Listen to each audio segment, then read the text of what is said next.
창세기 27장부터 36장 말씀까지는 이제 그 야곱의 생애가 기록이 되어 있습니다. 성경에 그 아브라함과 이삭과 야곱 또 요셉 이렇게 등장을 하는데 가장 파란만장한 아주 정말 요란하고 참 업앤다운이 심한 그 사람이 이제 등장하는데 그게 야곱이에요. 야곱은 그 생애가 참 그 아주 올라갔다가 내려갔다가 아주 그냥 이게 사건 사고가 많고 참 뭐가 이렇게 다재다난한 이런 신앙생활을 했던 분이에요. 그래서 우리 그리스도인들 중에도 어떤 분들은 그냥 평탄하게 신앙생활 하시는 분들이 있어요. 예수 믿는 건지 안 믿는 건지 도대체 시험도 없고 고난도 어려운 일도 없고 뭐 기쁜 일도 없고 그냥 똑같아 1년 365일이 똑같이 신앙생활 하시는 분들이 있어요. 변함없이. 근데 어떤 분들은 요란스럽게 예수 믿는 분들이 있어요. 시작부터 막 요란스럽게 예수 믿고 믿을 때도 또 중간에 과정도 그렇고 예수 믿는 삶이 아주 파란만장한 그런 분들이 있는데 그 후자가 이제 야곱과 같은 사람이에요. 야곱. 근데 야곱은 파란만장한 신앙생활을 했지만 그 마지막이 엄청난 복을 받는 마지막에 엄청난 반전이 일어나는 그런 마지막에 잘 되는 그러니까 대기만성과 같은 그런 케이스인 거예요. 그래서 그런 신앙생활 그렇게 승리하시는 분들도 많아요. 어떤 분들은 처음에는 미약하다가 뭐 감당할 수 없는 은혜와 복을 그냥 쭉 이렇게 받는 분들이 있지만 야곱은 시작도 요란했고 중간도 요란했지만 마무리가 아주 잘 되는 그런 신앙생활을 했어요. 그래서 야곱이 27장에서 36장에 야곱의 생애가 그러했다라고 기록을 하는데 오늘은 그 중에 이제 시작 부분만 우리가 시간이 되는 대로 조금 살펴보겠습니다. 이 창세기에서 가장 흥미로운 이야기 중에 하나이고 여기 27장 말씀을 통해서 우리가 여러 가지의 생각을 해볼 수가 있어요. 우리가 너무나 잘 아는 이야기잖아요. 여기 창세기 27장 말씀에 보면은 야곱이 속여서 형 에서의 축복을 받아냅니다. 그러면 우리가 이런 생각을 해볼 수가 있어요. 하나님께서는 야곱이 속여서 복을 받았는데 그 속여서 받은 복을 하나님이 유효하게 생각하시느냐? 그러면 하나님은 속여서 복을 받는 자를 대쪽 K라고 하시느냐? 이런 문제도 좀 생각을 해볼 필요가 있어요.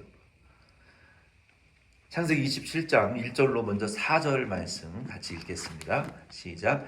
이삭이 나이가 많아 눈이 어두워 잘 보지 못하더니 맏아들 에서를 불러 이르되 내 아들아 하매 그가 이르되 내가 여기 있나이다 하니 이삭이 이르되 내가 이제 늙고 어느 날 죽을는지 알지 못하니 그런즉 내 기구 곧 화살통과 활을 가지고 들어가서 나를 위하여 사냥하여 내가 즐기는 별미를 만들어 내게로 가져와서 먹게 하여 내가 죽기 전에 내 마음껏 내게 축복하게 하라. 아멘. 여기 이삭이 이제 성경의 큰 기록을 이제 남기지는 않았어요. 근데 이삭이 이 창세기 27장 말씀을 그냥 맛있는 거 먹고 에서를 편애했으니까 에서에게만 축복을 주려고 했다. 근데 야곱이 그걸 속여서 뺏어서 축복을 받았다라는 이러한 그 단편적인 스토리로만 이 성경을 이해해서는 안 돼요. 에서에게는 무슨 문제가 있었나? 우리 에서 같은 경우에는 사실 이 노년에 하나님의 약속을 온전히 붙들지 못한 실수를 하게 되는 거예요. 우리가 나이가 들고 노년이 되어 갈수록 성령이 더 충만하고 더 하나님이 주시는 지혜가 충만해야 되는데 우리가 노년이 되어 가면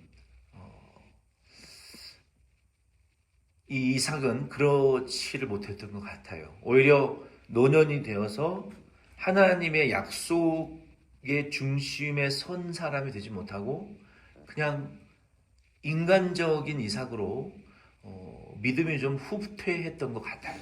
그래서 저와 여러분도 우리가 기도해야 될 것은 하나님 앞에, 하나님, 내가 나이가 먹고 내 지혜와 총명이 흐려지는 노년이 되어 갈 때라도 말실수하지 않고 사람들에게 참 폐를 끼치는 사람이 되지 않고 오히려 하나님이 주시는 지혜와 약속의 말씀 위에 좀 굳건히 서서 하나님의 약속과 지혜로 모든 사람들을 축복하고 이 세상을 떠나는 사람이 되게 해 주시옵소서라고 우리가 미리 기도해야 될 줄 믿습니다.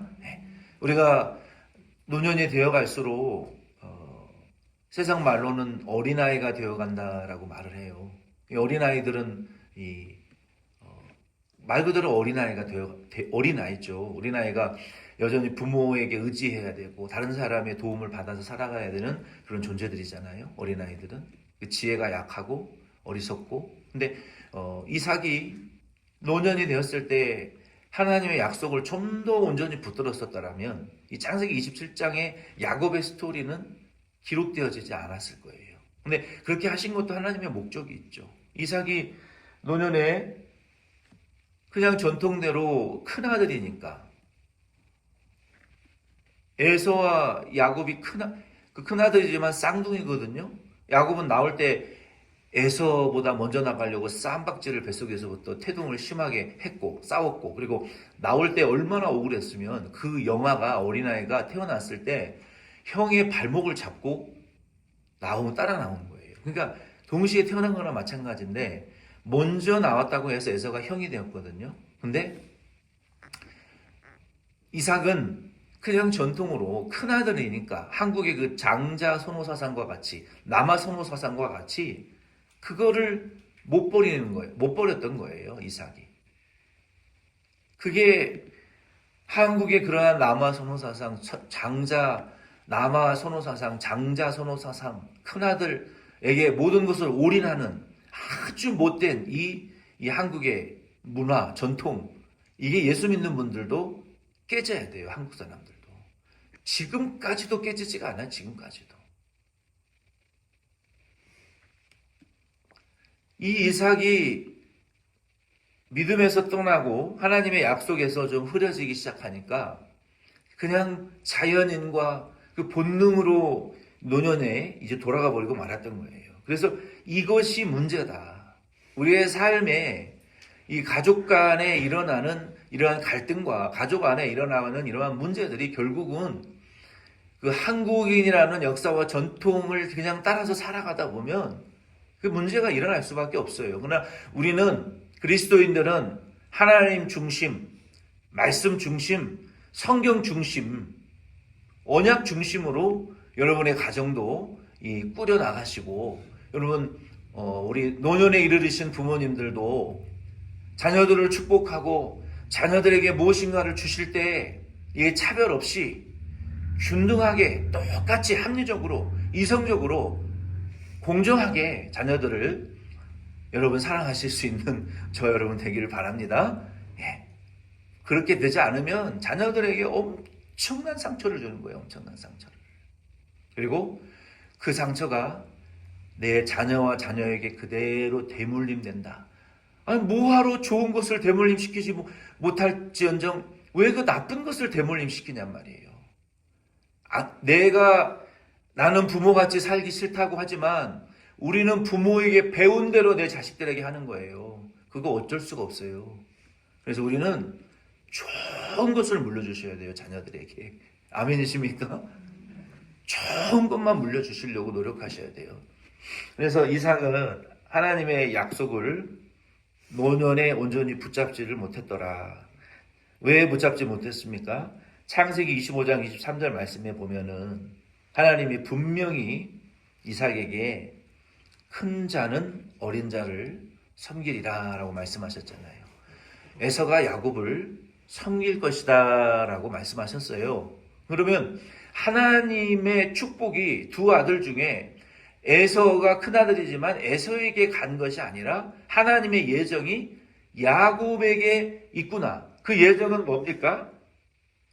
온 인류를 구원할 메시아가 탄생할 축복이에요. 단순히 세상의 물질의 복을 많이 받고 출세하는 복이 아니라 하나님은 우리에게 단순히 물질의 축복과 출세하는 복을 우리에게 주시겠다는 그 복이 아니라 오실 예수를 통해서 지옥 갈 우리를 구원해 주실 그 복의 근원 되시는 후손이 에서가 아니라 야곱의 후손을 통해서 태어날 것이다 라는 축복을 주셨다는 거예요.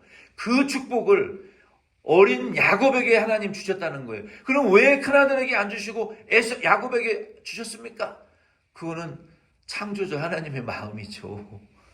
그걸 우리 피조물 죄인이 어떻게 뭐라 하고 우리 뜻대로 불평할 수가 있냔 말이에요. 창조하시고 예정하신 하나님의 뜻이잖아요. 그걸 존중하는 것이 우리의 태도예요. 하나님의 뜻은 야곱에게 있었단 말이에요.